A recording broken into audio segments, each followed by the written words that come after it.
কেমন আছেন সবাই? আশা করি আপনারা সকলেই ভালো আছেন।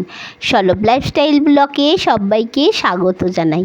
আর শুক্রবার দুপুর এখন 1:30। সবাইকে জানাই শুভ দুপুর।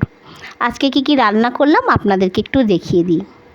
আজকে স্পেশাল আছে তেলাকুচো পাতা পেঁপে আলু দিয়ে একটা পাতলা ঝোল। এটা আমি বানাইনি, আমার প্রতিবেশী অনিশার মা আমাকে দিয়েছে, সাথে দিয়েছে গরম গরম বেগুনি।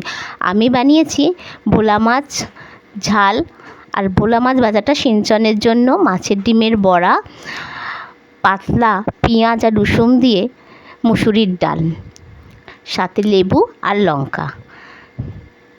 চলুন খাওয়া দাওয়া সেরে আজকে আবার যাব মাকড়দা। চলুন আজকে আমরা যাচ্ছি মাকড়দা। মাকড়দার ভেতর দিয়েই আমরা যাচ্ছি যে ছোট গয়েশতলা বলে, 26শে পৌষের মেলা হয়, সেখানেই আমরা যাচ্ছি একটি বন্ধুর বাড়ি। চলুন আমার সাথে আজকে ঘুরে আসবেন জায়গাটা। অপূর্ব সুন্দর সবুজ অরণ্য, তার মধ্যে দিয়েই টোটো নিয়ে আমরা ছুটছি। খুব ভালো লাগছে দেখতে, শান্ত পরিবেশ, নিরিবিলি জায়গা, লোকবসতি কম হলেও জায়গাটা কিন্তু খুবই সুন্দর। আমাদের এই রকম পাড়ার মধ্যে জায়গা আছে এটা আমাদের ঠিক জানা ছিল না। এত সুন্দর পরিবেশ কি বলবো। এই জায়গাগুলো দেখছেন, এগুলো হচ্ছে জমিতে ধান চাষ হতো, এখন হয় না, জল উঠে গেছে চারিদিকটা। আমাদের কাজকে আমার এই বন্ধু বেড়াতে নিয়ে এসেছে এখানে। চলুন চারিদিকটা একটু ঘুরে দেখি, আপনাদেরও ভালো লাগবে। এত সুন্দর দৃশ্য কি বলবো, অপূর্ব।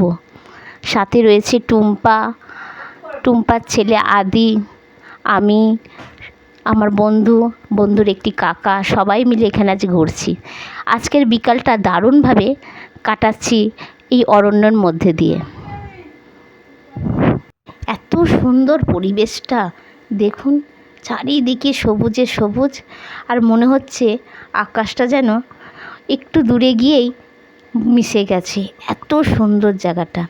সন্ধে এখন 7টা, বন্ধুর বাড়ি থেকে চলে এসেছি খাওয়া দাওয়া সেরে। একটু ওদেরই রাধা গোবিন্দ ঠাকুর দর্শন করছি। মন্দিরটা খুবই সুন্দর, আপনারা একটু দর্শন করুন। আমার ব্লগ আপনাদের কেমন লাগছে আমাকে কমেন্ট করে জানান। ভালো লাগলে ছোট্ট একটা লাইক দিন। সবাই ভালো থাকবেন, সুস্থ থাকবেন, সাবধানে থাকবেন। আর ব্লগটা কেমন হলো আমাকে কমেন্ট করে জানাবেন।